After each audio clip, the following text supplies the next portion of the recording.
Ese reka ndebe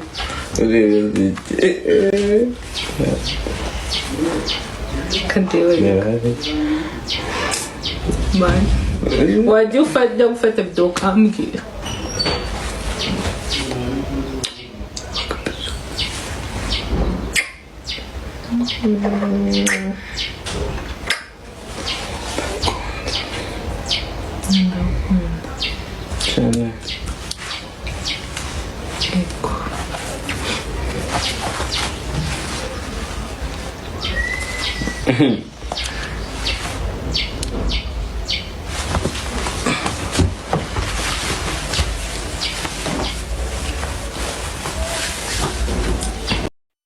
Hello guys, ndabashimiye wowe wibutse gukanda subscribe kuri Kembo.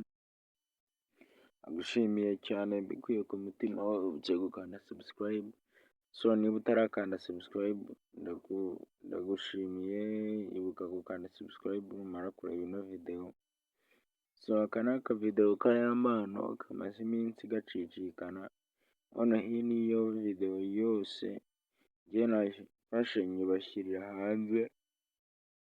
Aka kavideo ke kose ni video ye y'ayamano, aho abantu mutigeze muyibona ni iyi ngiyi. Aka kavideo ke karimo karatrendinga ahantu hose.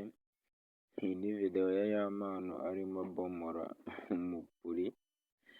So abantu mutarayibona, niba utarabona ino video wowe, so namba ndaje ndazisiga muri description, nurangiza uze kuza kunyandikira nze kuyiguha kuri WhatsApp, kuko ino video y'ayamano ntago urabizi, ntago video nk'izi zijya ku rubuga rwa YouTube. Ikereka kuri WhatsApp hehe nyine waza nkayiguha hose, ariko ntago zino video ntago zijya kuri uru rubuga, bahita bazisiba.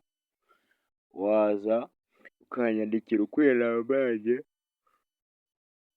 muri description, warangiza ukanyandikira kuri WhatsApp ukambwira ngo urashaka ya video ye yose irangira. So video ye imara iminota 10, ariko hamaze iminsi harasohotse indi imara iminota 16. Video ze zirimo ziragenda zica hanze. Hari iminota 10 n'iminota 16. ubwo uyishaka aze kunyandikira kuri WhatsApp, zose ndazifite nzimuhereze, kuko zose barimo barazisohora nk'abasohora imizigo y'indirimbo. Ibi bintu rwose biba biteye ubwoba y'amana, ibi bintu wakoze si byo.